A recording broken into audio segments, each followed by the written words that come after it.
Salam olahraga. Perkenalkan, nama saya Reki Hartono Lumban Batu. Saya dari Prodi Kepelatihan Kecabangan Olahraga, cabang olahraga gulat.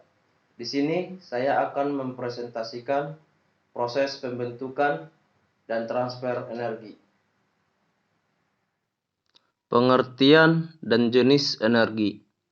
Menurut Nawawi 2008, energi adalah kemampuan atau kapasitas untuk melakukan kerja. 1. Energi dari matahari. Energi dari matahari tersebut dirubah oleh tumbuh-tumbuhan menjadi energi kimia, terutama berbentuk karbohidrat, selulosa, protein, dan lemak. 2. Energi dari bahan kimia.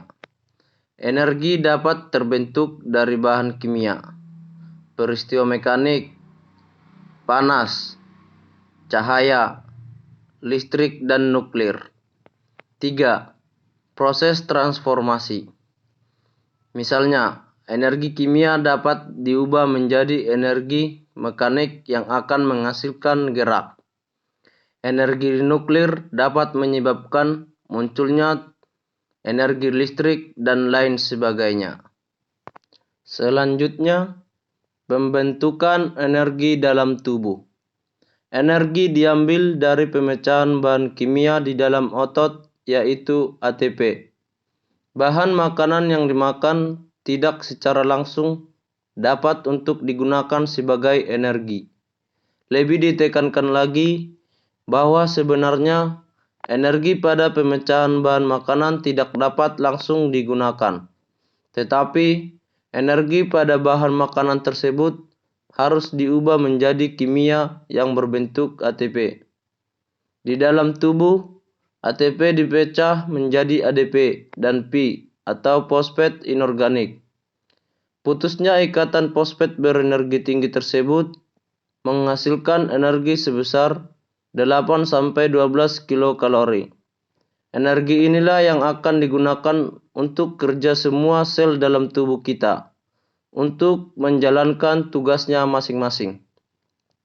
Fox 1993 menjelaskan ATP dalam tubuh sangat terbatas jumlahnya. Apabila otot berkontraksi dengan cepat dan kuat, maka ATP yang tersedia akan cepat habis terpakai menjadi energi. Oleh karena itu, ATP harus dibentuk kembali. ATP dapat dibentuk lagi melalui mekanisme anaerobik dan mekanisme aerobik. Perbedaan dari keduanya adalah penggunaan oksigen dalam pembentukannya.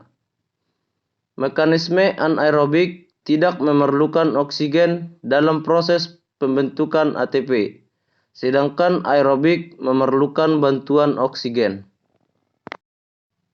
Energi anaerobik. Energi anaerobik adalah proses pembentukan kembali ATP untuk menghasilkan energi tanpa menggunakan oksigen. Di dalam sel, pembentukan energi secara anaerobik terjadi di sitoplasma. Energi aerobik. Aerobik adalah proses metabolisme energi dengan menggunakan oksigen.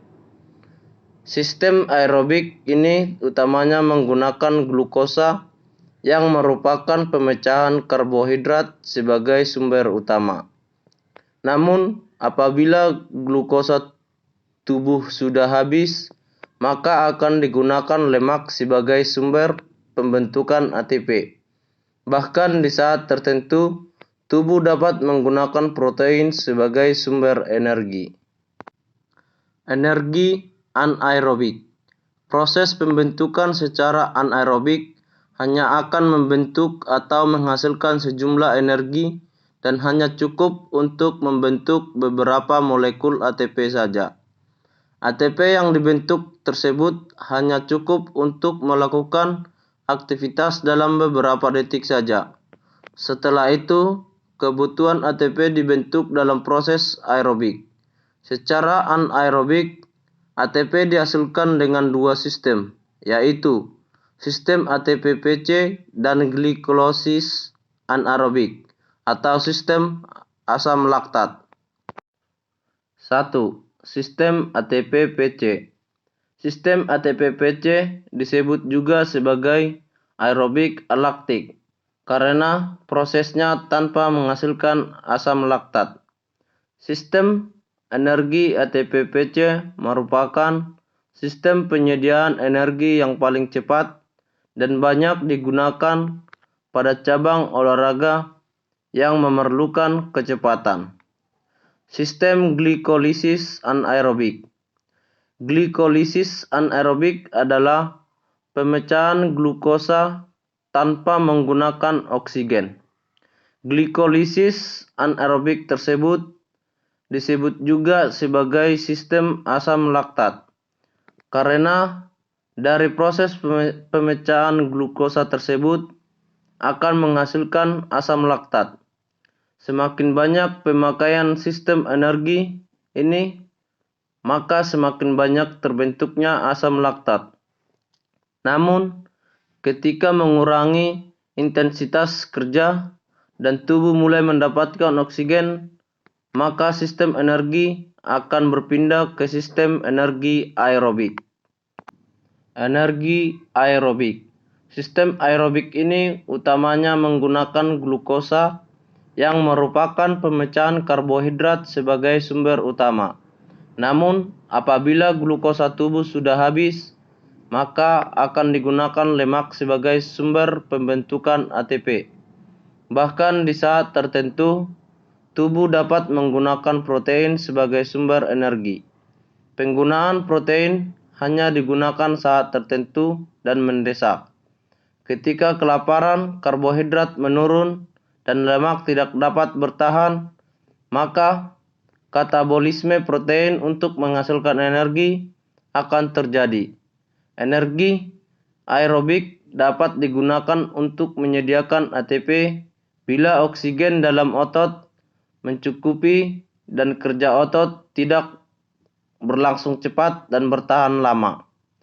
Proses secara aerobik merupakan serangkaian proses yang panjang dan kompleks sehingga bisa dikatakan lebih rumit dari sistem anaerobik karena sistem ini melibatkan oksigen juga melibatkan bahan-bahan kimia lainnya.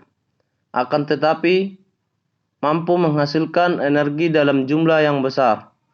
Proses ini membentuk ATP sebanyak 34 ATP. Sebagai sistem ini dapat digunakan untuk melakukan aktivitas dalam waktu yang cukup lama.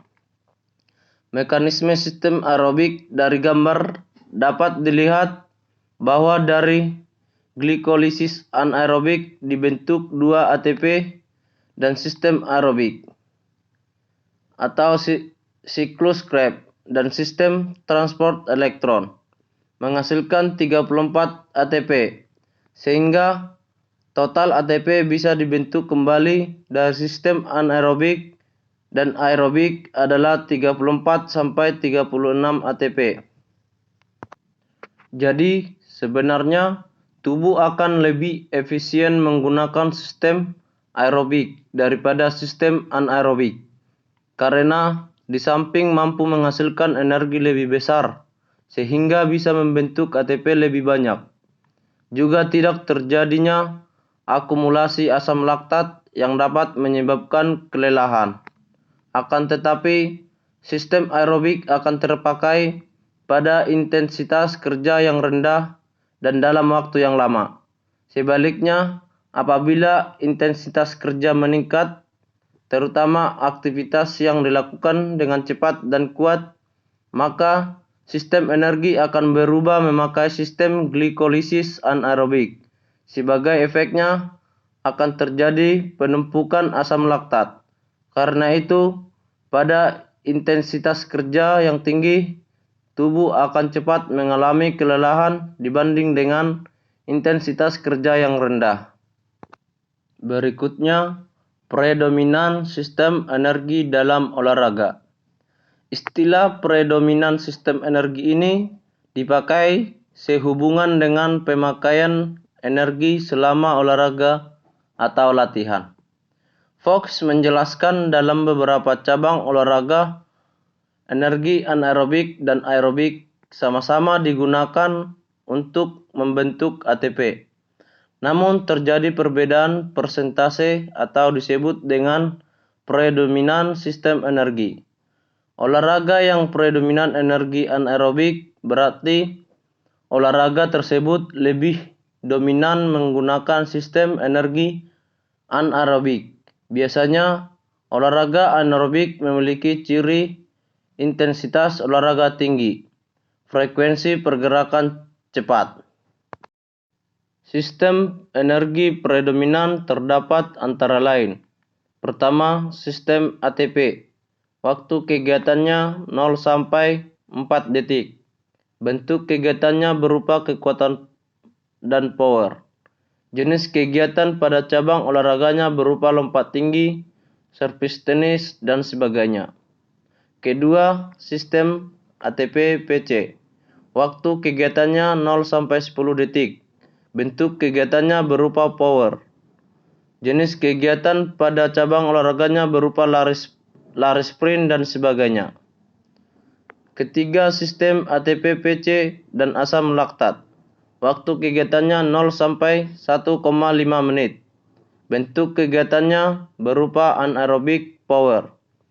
Jenis kegiatan dalam olahraganya berupa lari cepat, lari 200 meter, dan sebagainya. Dan keempat, sistem aerobik. Waktu kegiatannya lebih dari 8 menit. Bentuk kegiatannya berupa aerobik daya tahan. Jenis kegiatan olahraganya berupa lari maraton dan sebagainya. Sekian presentasi saya hari ini, semoga bermanfaat. Dan mohon maaf jika ada kalimat yang kurang jelas dan kurang lengkap di dalam presentasi saya. Salam olahraga.